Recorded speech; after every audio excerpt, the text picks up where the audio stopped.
Keep your calls coming in on the sports bar 03717 223344. Man United boss Ruben Amorim. He spoke to the media after they drew 1-1 with Real Sociedad tonight. He said his side looked tired.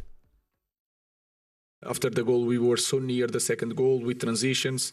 You felt in the stadium, they were nervous. But in the end, the penalty, I think, did change a little bit. And then when the momentum changed, we get tired more easily. We take the game to Old Trafford and we'll try to win that. And you can see it. We have transitions, we have situations, and sometimes we are missing something, and that can change, especially in these kind of games that you need goals, that can make a difference. There's Amorim speaking after the game. Let's go to Abdul. He's a Man United fan. All right, Abdul? Abdul. Hey guys, what's up? How are you, mate? Are you good? All right, Abdul. Yeah, not bad, man. What did you make of it tonight? Cundy, I just want to say, Cundy, congratulations on 20 years. It's amazing. You did a great job, and God bless, man. Cheers, bud. Yeah.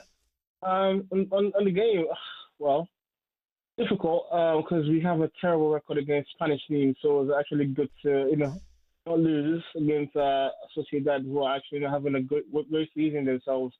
So hopefully you can finish the game in Old Trafford next week. I hear a lot of United fans speaking about the system, and not just fans as well, pundits and people. Listen, it's not the system, it's the players. And I speak about players in the sense that these players lack football intelligence. Do you understand? And also we have players in that, in the final third who are lacking. You understand? You look at the amount of big chances. Do you guys know in the Premier League, United are up there with most chances missed, big chances missed.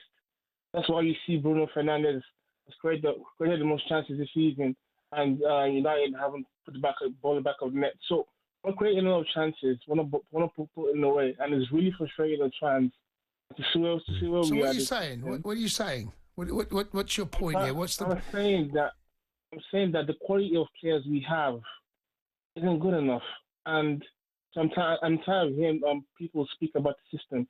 System is good because it gives you that solid foundation at the back. Fine, in midfield, just two people there, so you might lose the midfield battle. But also the way the system is set up, it's set up in a way that it doesn't expose you to transition football. You understand? We don't have wing backs that create opportunities or score. You understand? So the system is not the problem. It just lack players with that intelligence and also converting the ball in the final third.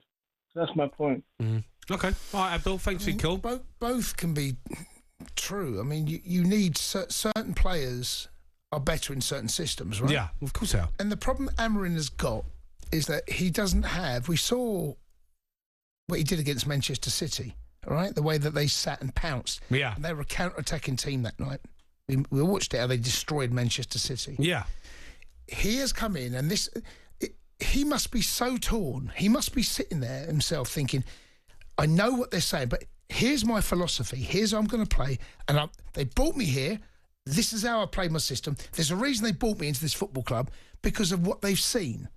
Can you imagine now if he went to a back four? I don't know how that looks, mate. I don't know what that. I don't know. I do. I don't know what that looks like. I think he's gone so far now that he has to stick with it. Yeah. I think he can't go back. But managers tend to change things based on the opposition, right? So I've seen teams go to a back. The best example I can think of right now off my toes is Nuno Espirito Santo, right? Where he will tailor his team based on who he's playing. But he has a settled team, a settled squad that's been coached in that way. So one day he'll play a back four. Yeah. I've seen him play a back three. He's got wing backs. Aina is one of the best adaptable fullback wing backs in the country. But you've got to have players who are willing to adapt as well. Right. I think the problem Man United have. You need an Aina to do that job. You need to be able to trust the player, and the player trusts the manager to be coached in that. You can't go change. If he changes it now, mate, honestly, it'll be. I think if we see that he goes to a back four, I think that's him finished. Then he basically is saying, I don't know what I'm doing, and I think he knows it. And the Man United fans are going to have to suck this one up. The board have got to suck up, and you know what? The players are going to have to deal with this somehow. Let's go to Doug, who's a Man United fan. All right, Doug? All right, Doug? Hello, hi, lads. All right, Dougie? How are you, Doug? You good? Yeah, not bad. What do you make of it tonight?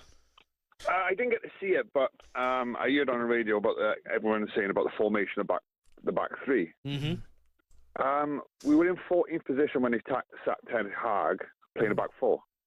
Mm. There's no difference. It's the players on the pitch that's the problem, not the formation. It's a fair point. Yeah, it's a fair point. But I know Ruud van Nistelrooy come in and they started to win some games. Yeah, and under Ruben, we beat Man City and drew against Liverpool. Mm. So they played the back three that day, though. But when you watch though, Doug, when you're watching them, they look like they're struggling in that formation, don't they? The players. They didn't at the beginning. Well, they played did. well. They've never been that convincing, mate. Tell me what game they've been really convincing.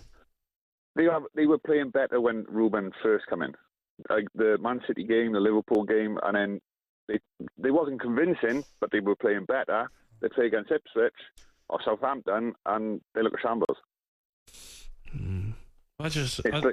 I'm not convinced that formation works in the Premier League. A lot of people are saying that. I just don't think it does. The tempo, the way the game's played, the physicality of the Premier League. I just don't know if you got the numbers in the midfield to make it happen. I'm just not convinced. Abroad is different. It's just a different style of football. But you got to give him chances with his own players. No, of course, and they're going to. I guess Man United are going to have to. But the problem is, how many players you need to sign to fit into that system? Because none of the players look convincing in that system. So you're talking about buying a new team. You ain't got any money to spend. Yeah, I think the only two players in the team that plays for the badge is Ahmed and Bruno. Ahmed, he plays well. He gives it all. Bruno gives it all. The rest of them, no. So you're looking at a good 9 players for a start. Doug, what do you call a bloke with a shovel in his hand and a hole in front of him? What's that? What do you call a bloke with a shovel in his hand and a hole in front of him? I haven't got a clue. Doug. Yeah. What do you call a bloke with no hole in front of him and no shovel? A man. Douglas. Okay. Jeez. All right, Doug. See you later. What are you doing? Right. It's a terrible joke. No, but Doug was on the phone. I know. No, I thought, What's his name? I know, but I thought, For what? What do you call a bloke with a load of leaves on him lying on the ground? Go on. Russell. Any of those jokes, I'm texting now. No, they're terrible. Don't like the Doug or Douglas one. Don't like it, no? Little cheeky one. No, the Doug one's quite good. It's not bad, to be fair, but I'm just surprised that you just come out of it live on national radio when Doug's phoned us up. Well, it's the perfect time, isn't it? It's his name. I'm not going to frame up with someone called Paul's going to do it, am I? No, but what do you call a bloke? No, I'm only joking. The Sports Bar with Jamie O'Hara and Jason Cundy. Monday to Thursday nights from 10 on AM, on DAB, via the talkSPORT app and on your smart speaker. talkSPORT.